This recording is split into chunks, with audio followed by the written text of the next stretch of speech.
বাংলাদেশ আর ভারতের বর্তমান পরিস্থিতি আমাদের কাছে সবারই জানা আছে। এর মাঝখানেই বাংলাদেশ থেকে বাংলাদেশিরা বাইকের পার্টস কেনার জন্য কলকাতায় আসছে।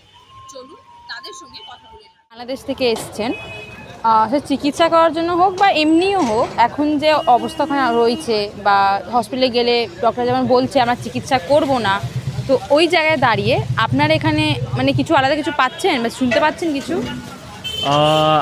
ধন্যবাদ। আমরা আসলে বাংলাদেশ থেকে এসেছি দুদিন হলো।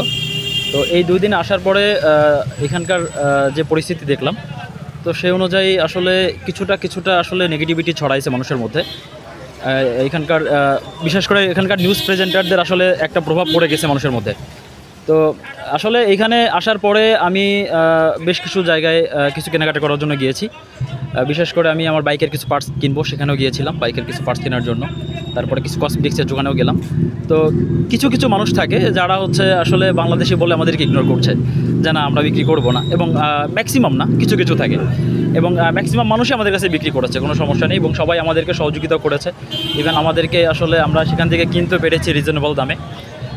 তো এইটা আসলে একটা প্রোপাগান্ডা ছড়াই গেছে মানুষের মধ্যে, একটা আসলে ভুল যে একটা আমরা স্বপ্নাশা